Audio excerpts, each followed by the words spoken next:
নমস্কার কৃষ্ণপ্রেমী গুণী শ্রোতাজনেরা।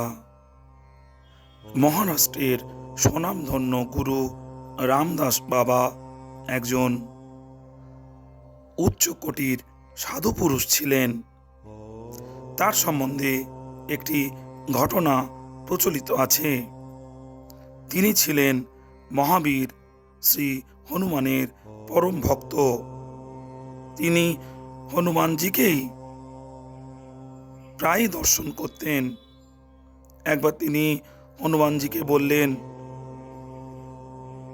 মহারাজ, আপনি যেমন আমাকে দর্শন দিচ্ছেন সেরকম একবার সকলকে দর্শন দিন। হনুমানজি বললেন, ঠিক আছে, তুমি সকলকে এক জায়গায় জড়ো করো, আমি দর্শন দেব।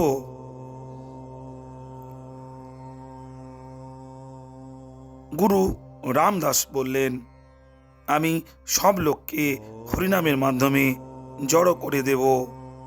হনুমানজি তখন বললেন, বিশুদ্ধ হরিকথায় আমি আসব। বাবা রামদাস বললেন, তাই হবে, বিশুদ্ধ হরিকথাই আমি গাইব। সাধু রামদাস বাবা ছিলেন শিবাজির গুরু, অর্থাৎ রাজগুরু।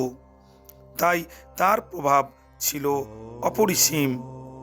তিনি যেখানেই যেতেন হাজারে হাজারে লোক জমায়েত হতো। উনি কোনো জায়গায় হরিনাম করতে আরম্ভ করলে লোকে তাদের সব কাজ ভুলে জড়ো হতো সেখানে। ভক্ত রামদাস নগরে গিয়ে বললেন, আজ রাত্রে নগরের বাইরে অমুক স্থানে হরিনাম হবে, তোমরা সকলে উপস্থিত থেকো। এ সংবাদ ছড়িয়ে পড়তেই আসর তৈরির তোড়জোড় আরম্ভ হলো।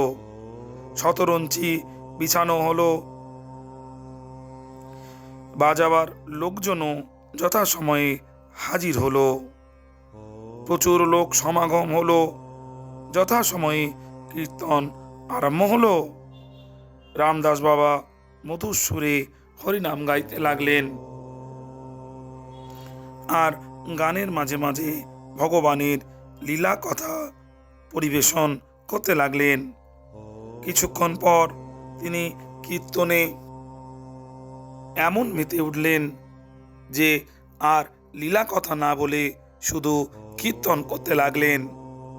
কীর্তন করতে করতে তিনি মাথোয়ারা হয়ে পাগলের মতো নাচতে লাগলেন। অনেকক্ষণ এরকম চলার পর লোকে বলাবলি করতে লাগলো, কই বাবা তো ভগবত কথা কিছু শোনাচ্ছেন না, এখন তো দেখছি কীর্তনেই মেতে উঠেছেন। শ্রোতাদের ভিতরে আসল ভক্তিভাব ছিল না। তারা মনে মনে ভাবতে লাগলো, এ কীর্তন তো ঘরে বসেই শোনা যায়, তবে আর এখানে এতক্ষণ বসে কি হবে। এসব বলতে বলতে তারা উঠে চলে যেতে লাগলো। দেখতে দেখতে আসর ফাঁকা হয়ে গেল। বাদকরাও ক্লান্ত হয়ে উঠে গেল। রামদাস বাবা তো চোখ বন্ধ করে আপনভাবে বিভোর হয়ে নেচে নেচে নাম কীর্তন করে চলেছেন। তিনি হনুমানজিকে কথা দিয়েছিলেন বিশুদ্ধ হরিনাম গাইবেন, তাই তিনি গেয়ে চলেছেন। শ্রোতাজনেরা, এখন শুধু শতরঞ্চিওয়ালারা বসে আছে। তারা পড়েছে মহাফাপরে। বাবা তো পাগল হয়ে নাচছেন। শতরঞ্চি উঠিয়ে নেবে কি করে? শেষে তারাও এক ফন্দি আঁটল। রামদাস বাবা যখন নাচতে নাচতে নাচতে নাচতে ওধার থেকে এধারে আসছেন, তখন তারাও ওধারকার শতরঞ্চি গুটিয়ে নিচ্ছে। আবার যখন এধার থেকে ওধারে যাচ্ছেন, তখন এধারকার শতরঞ্চি গুটিয়ে নিচ্ছে। এভাবে গোটা শতরঞ্চিটা গোটানো হয়ে গেলে তারাও চলে গেল। এভাবে যখন সব লোক একে একে চলে গেল, তখন হনুমানজি রামদাস বাবাকে দর্শন দিলেন। বাবাজি হনুমানজিকে সাষ্টাঙ্গে প্রণাম করে বললেন, হনুমানজি, সবাইকে একবার দর্শন দিন। তখন হনুমানজি হেসে বললেন, কাকে দর্শন দেব? কেউ তো নেই। বাবাজি চেয়ে দেখেন, সত্যি তখন সেখানে তিনি ছাড়া আর কেউই নেই। গুণী শ্রোতাজনেরা, এভাবে গদগদ হয়ে ভগবানের নাম করলে ভগবানের দর্শন লাভ হয়।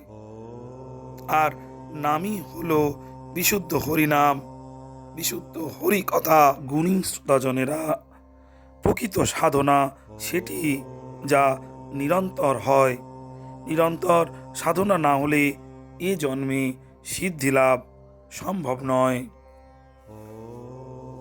কৃষ্ণপ্রেমী গুণী শ্রোতাজনেরা, কৃষ্ণ চর্চায় ভিডিওটি যদি আপনাদের ভালো লেগে থাকে আর চ্যানেলে নতুন হলে চ্যানেলটিকে অবশ্যই সাবস্ক্রাইব করতে ভুলবেন না। আর ভিডিওটি বেশি বেশি করে শেয়ার ও লাইক করে দিন, যাতে অন্যান্য কৃষ্ণপ্রেমীরা ভিডিওটি দেখতে এবং শুনতে পারেন। আর সর্বদা কৃষ্ণ চিন্তায় ব্রতী থাকুন। ভালো থাকবেন শ্রোতাজনেরা। নমস্কার।